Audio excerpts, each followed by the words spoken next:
bonjour, c'est Lily chez License to Quilt et aujourd'hui je vais vous proposer un tutoriel pour réaliser des paniers de rangement. On en a tous besoin dans la maison des paniers de rangement plus tôt ou plus tard.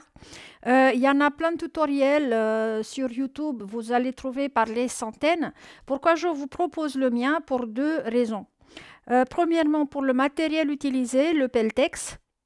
Et vous voyez bien ici, je vous ai mis 3 de mes paniers des rangements. Ces deux-là sont faits avec du Peltex. Celui-là, c'est fait quand j'avais plus du Peltex. Donc vous voyez qu'il fait une sorte de ventre ici par rapport à ces deux-là. Donc la tenue n'est pas la même.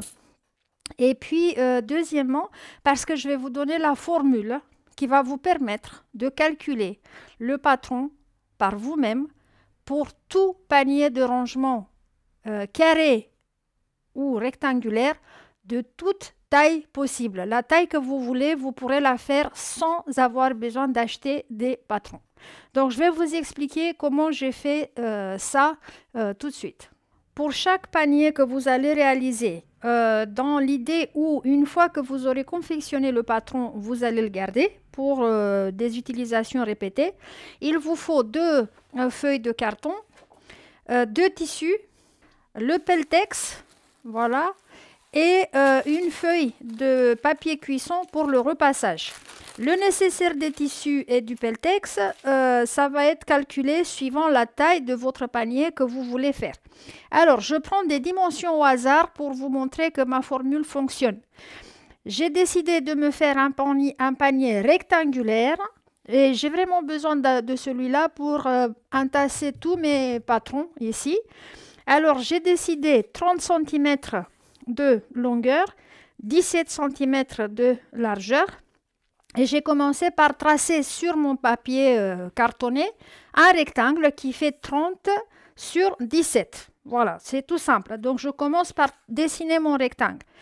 Après quoi, il faut décider la hauteur. La hauteur, c'est là. Donc, à quelle hauteur on veut que notre panier se lève. Alors, pour le mien, j'ai décidé 12 cm de hauteur. Donc, quand j'ai décidé mon hauteur, vous pouvez décider de faire, par exemple, un grand carré avec une hauteur de 50 cm, si vous voulez, pour stocker, je ne sais pas, les jouets de vos enfants ou autres. Moi, je veux juste 12 cm. À ce moment-là, je prends ma règle. Je mesure 12 cm à partir des 4 côtés de mon rectangle et je vais tirer encore une ligne. Et donc, je vais rajouter 12 cm de tous les côtés.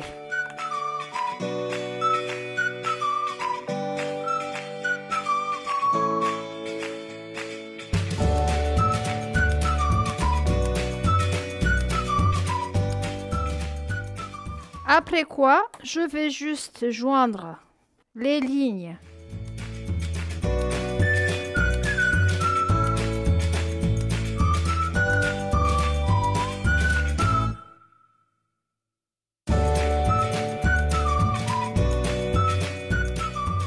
Et maintenant, je vais découper autour de toutes ces lignes extérieures avec un cutter ou avec un ciseau. Donc, je vais découper tout ça. J'ai obtenu cette forme-là. Et donc, vous voyez que ça va faire les murs, on va dire comme ça, de mon panier. Et en ajoutant 12 cm, vous verrez bien que mon panier sera assez haut. Donc, de tous les côtés. Et c'est ce que je veux parce que j'ai des enveloppes, des grandes enveloppes avec des patrons. Et je veux qu'ils soient bien faits.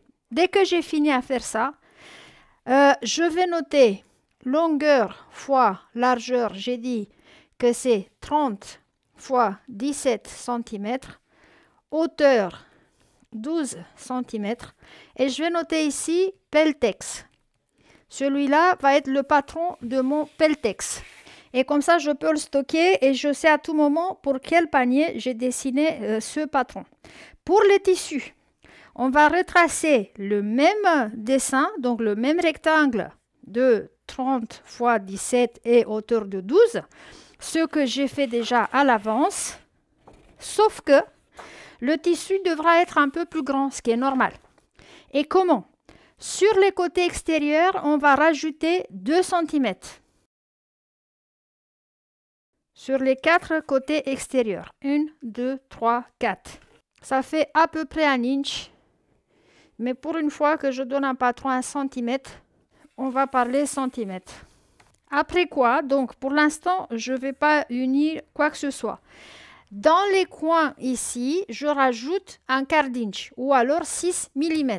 Donc, je vais mesurer ici 6 mm, un demi-centimètre si vous voulez. Ça, c'est la marge de couture. Et ça va être uni comme ça. Donc, vous voyez, notre patron s'agrandit un peu. Et donc, je vais rajouter un quart d'inch ou 6 mm partout. J'ai obtenu donc le même patron, mais un petit peu plus grand, notamment par rapport au premier. Ici, j'ai rajouté 2 cm. OK. Et dans les coins, j'ai rajouté juste la marge de couture de 1 quart d'inch ou 6 mm. Je vais découper tout autour. Après quoi, ou avant, je vais noter. Donc, c'est le panier de longueur fois largeur 30 x 17, hauteur 12. Et ici, je vais écrire tissu. Et comme ça, je sais que c'est le patron pour le même panier, mais pour la découpe des tissus. Et je vais découper ça tout autour. Voilà le patron pour les tissus. Petite parenthèse, moi quand je les stocke, je les garde ensemble. Donc pour les dimensions du même panier, je mets pelletex et tissu. J'ai ici les dimensions et je mets une pince pour les garder ensemble. Et donc quand j'ai besoin, je sais que j'ai le patron pour le pelletex et le patron pour les tissus ensemble. Donc je ne vais pas chercher partout. Bon, maintenant je vais découper un pelletex avec son patron et les deux tissus en même temps avec leur patron respectif. Le pelletex est coupé, les deux tissus, notamment l'extérieur et l'intérieur, la doublure de mon panier, sont coupés. Il m'a fallu, il faut calculer, mais mon panier est grand, mais pour le mien, il m'a fallu 75 cm de chaque. Il m'en reste des petits bouts de pelletex parce qu'il n'est pas si large. Je ne jette pas parce que je peux faire des dessous de verre, des choses comme ça. Il m'en reste du matériel, du tissu parce que la largeur est double pour faire encore un panier. Et il m'en reste des petits bouts que je classe par couleur et que je vais utiliser pour d'autres projets. Et maintenant, on passe au repassage. Le repassage, donc j'ai préparé mon tapis de repassage et j'ai mis le tissu d'extérieur avec l'endroit vers le bas. Je vais mettre après mon pelletex par-dessus. Et vous voyez bien qu'on a un peu d'excédent partout. Donc, on a bien coupé. Et la feuille de cuisson. Et je vais commencer à repasser pour attacher le pelletex à mon tissu. D'abord comme ça, sans vapeur, parce que c'est un thermocollant. Et on ne met pas de la vapeur sur un stabilisateur thermocollant parce que, comme je vous ai toujours dit, la vapeur va dissoudre la colle. Une fois que j'ai collé le pelletex à mon tissu d'extérieur, je vais prendre maintenant les longs côtés, donc que les longs côtés de mon tissu, les côtés où j'ai laissé 2 cm de plus, et je vais les replier sur le pelletex et on va les repasser aussi en position.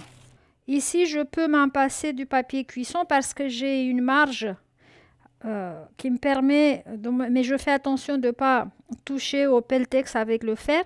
Alors quand vous allez coller au tissu principal, comme d'habitude, je vous ai dit, restez 10-15 secondes en place avec le fer en chaque position parce que il faut un certain temps pour que ça colle bien, surtout à travers le papier cuisson. C'est surtout pour ça, parce qu'ici, vous voyez, il colle tout de suite. Après, une fois que j'ai repassé, moi j'ai l'habitude de mettre quelques pinces quand même. Maintenant, donc l'extérieur est préparé. On n'a plus rien à lui faire avant la couture. Pour la doublure, on va chercher à repasser juste l'excédent de notre tissu, c'est-à-dire les 2 cm qu'on avait laissés. Et soit vous utilisez une règle comme ça pour savoir où sont les 2 cm, soit vous tracez un repère. Et donc, on va juste repasser les 4 grands côtés sur lui-même. 2 cm vers l'intérieur. On va commencer la couture.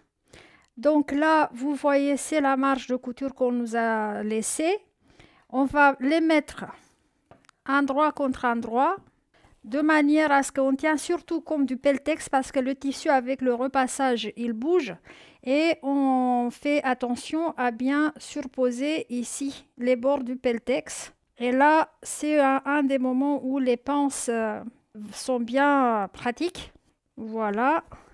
Il est rigide le pelletex, mais comme je vous ai déjà montré, la couture se passe très bien. Donc voilà, je l'ai aplati. Je vais commencer en haut. On commence toujours en haut par souci de bien avoir ici les bords ensemble. Et on va coudre au plus près qu'on peut du pelletex. Et même si l'aiguille va mordre un peu dans le pelletex, c'est pas bien grave du tout. Vous pouvez faire un point d'arrêt si vous préférez, mais il va vous servir à rien. Vous verrez plus tard pourquoi. Quand j'arrive ici en bas, je peux faire un point d'arrêt. Voilà, un côté est cousu. Et donc, je vais faire pareil pour les 4 coins, que j'ai encore 3. J'ai cousu les 4 côtés, voilà, il a l'air de ça. Maintenant, il me reste qu'à le retourner à l'endroit. Voilà, la première partie de notre panier. Hop, voilà, donc je le mets de côté pour l'instant. Et je prends ma doublure et je vais faire strictement la même chose en cousant les plis ensemble, comme ça. Pareil, donc exactement comme j'ai fait avec le pelletex. Donc je vais lui faire une couture à 1/4 d'inch. Une fois que j'ai fini les 4 côtés de la doublure, je vais juste ouvrir les coutures et les écraser un petit peu avec mes doigts. Et après, on prend le pelletex et on met ça dedans et on va faire attention à bien surposer les coutures, soit ouvertes comme vous voulez, soit vous poussez une d'un côté et une de l'autre, mais on va attacher les bords ensemble tout autour de notre panier et donc on fait attention à faire coïncider les coutures partout. Donc j'ai mis des pinces tout autour, voilà, et maintenant je vais commencer à coudre. C'est une surpiqûre, donc je vais augmenter la longueur de mon point de couture à 2,5 voire 3. Et puis je vais coudre tout près du bord, ici. J'ai la place parce que c'est pour ça qu'on a laissé 2 cm. Mais je vais essayer d'aller discrètement autour de mon bord du panier. J'ai déplacé mon aiguille tout à droite et donc je vais commencer sur un côté court. Voilà, comme ça j'aligne le tissu au pied de biche. Là je peux faire un point d'arrêt. Pas beaucoup parce que ça va se voir à l'endroit et ça va être moche.